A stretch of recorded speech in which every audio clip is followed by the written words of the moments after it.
So all. we just talked about extreme value on the radio, then we did a YouTube video.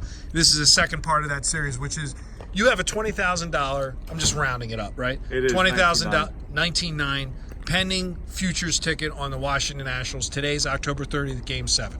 We just got off the radio, and I said you can hedge it, guaranteed you make $7,000. And you said there's no value in that. And you gave me an extreme example of, and I said, well, to me, it's like there's $7,000 on the floor. Why wouldn't I pick it up? Okay. What was your answer? Extreme example. Obviously, this won't happen. If it does, you're lucky. If somebody says to you, "I'm going to give you 100 for free," now you have one more option: flip a coin, and if it lands on heads, they're going to give you $5,000. Or to make it easy, you can pick heads or tails. They'll give you $5,000. What option are you going to pick? His argument, well, you can get the 100 for free. Here's the thing: flipping the coin and being right, and if you're right, you get 5,000. Your value there is 50% of 5,000, which is 2,500. So you have 100 in value or 2,500 in value. Which one are you going to take?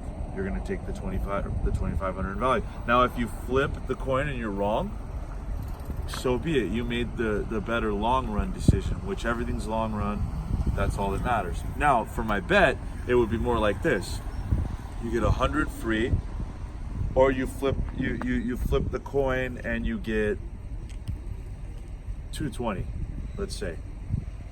So the value there is 50% of 220. It's 110. So do you want to make 110 in value or 100? 99% of the people will probably take the free 100, which would be me taking the $7,000. Well, because you're not analyzing it correctly. Because if you could do that all day, flip the coin and get 220 if you're right, or 100 and not flip the coin. If you had a big sample, you would come out way ahead flipping the coin. Let's say you could do that same thing 10,000 times. You would be a fool to not go the coin route. So it's kind of like this. It's not that flipping the coin for 5,000, but this is just so that you guys can kind of understand how it works. It's all value. It's value. It's not the actual result. So now I'm going to come into the screen here. So let me ask. So I asked you another question, which was, if I walked up to the roulette wheel, and you'll give me the example there, and I was going to bet $1,000 on black or green, black or red, minus 3%. And somebody said, well, here's $500 not to bet. And I said, well, what would you do? Now, on that example, flip it. Okay, well, it just comes down to value. So you're $1,000 black bet, you're minus 3%. So you're minus $30 in value there. Even if you win the bet, lose the bet. If you were to keep doing it over the long run, you're going to lose 3% in theory. Or they'll give you 500. What about this example, though? So it's 500 or minus 30. You should take the 500. What about this example? You're forced to go bet 1,000 on black, but the person will tell you, hey, don't make the bet. Just give me $10. You should just hand over the $10 because your bet has minus 30. So what you're basically saying is the average person that's actually betting, whether they're casino betting or sports betting, they don't understand those. They don't look at it as value. And here's another one. Here's one where I would bet the 1,000. Let's say that you have two options. You have to bet 1,000 on red or black, so you're minus $30 in value, or you have to just hand over $100. I'm gonna go bet the red or the black because that's minus 30 in value. The just having to hand over 100, you're minus 100 right there.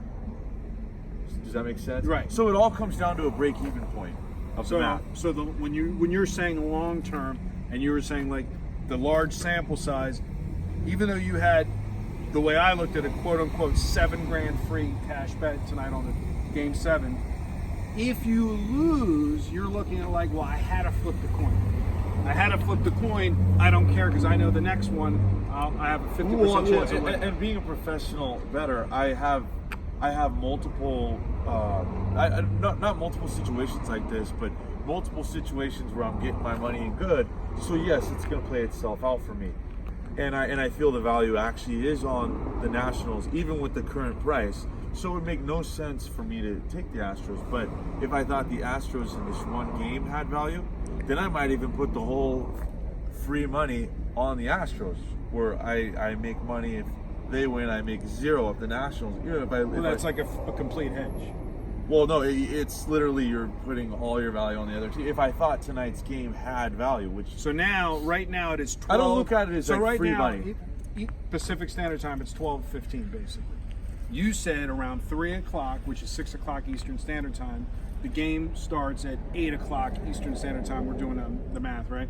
So you're going to start monitoring, and you can't say that you won't bet either side. Yeah. So tell I them. could put more on the Nationals. But tell them why.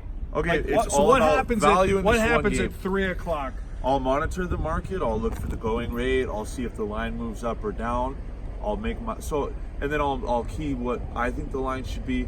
And by the time the game starts, I could have more money on the Nationals, just depending on how the price moves. I could have. So you're looking at the game, the actual game, independent of the futures yes. bet. But knowing that I do have so much coming on the Nationals if they win, if somehow I did see the Astros side as value, I'm able to open my options up where my exposure would go down. Right, I could so- put a bigger bet. So then it comes down to your risk, like your exposure on the one game. You know how much. All right, exposure. so let's flip it real quick to the NFL, and then we'll finish this video up, which is you have a futures bet that you shared with us on the Green Bay Packers. Right. Now I forgot what's the payoff on that. 3 to win 48 if they 48,000. win the NFC. Yes. Okay, so now they're on a little roll.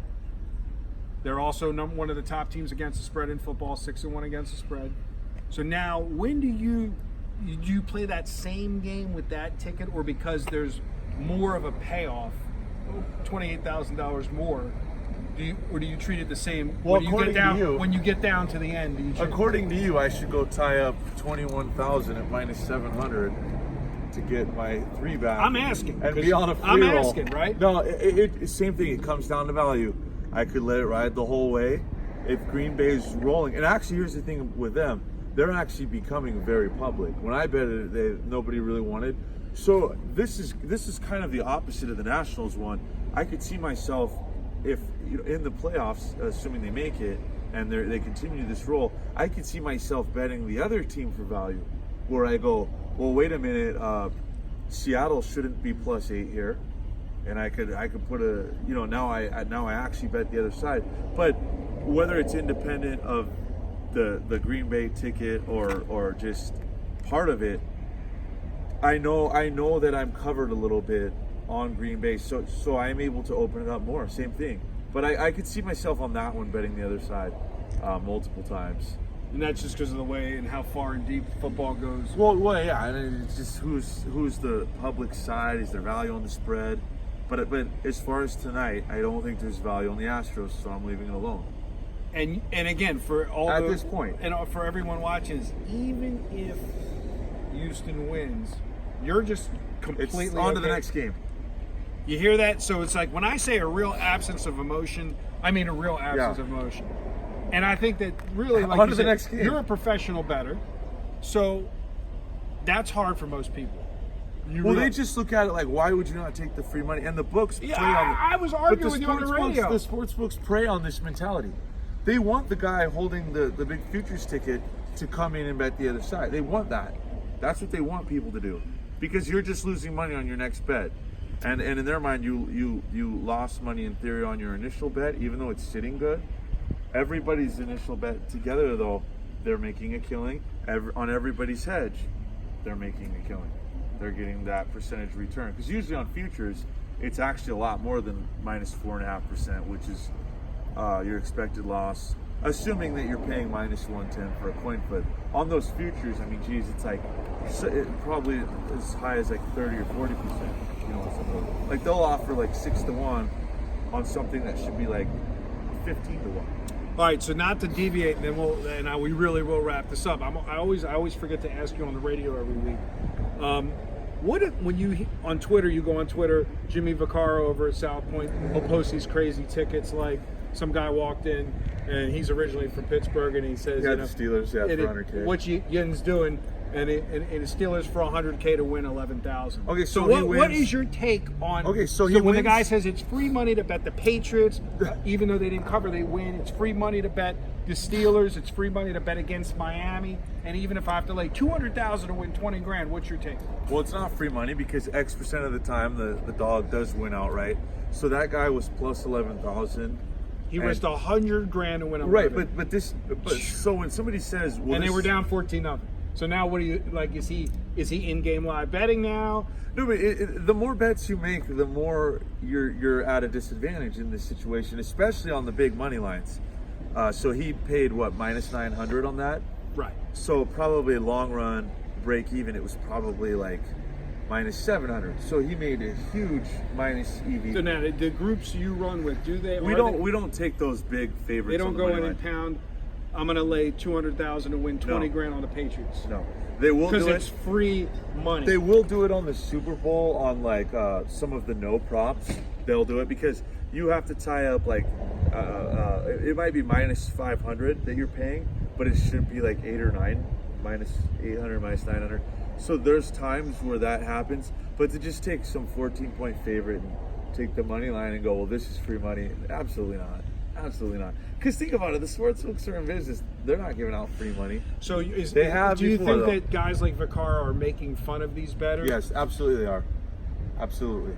They're going, oh, we got So another you're saying better. this is just a and big, they'll gladly this pay is that just a big, $11,000. so you're saying this is a big businessman that's got a lot of money and he figures, he flies into town and he figures like there's just no way the Patriots can lose. There's no way Miami's going to win. They will take those bets all day long.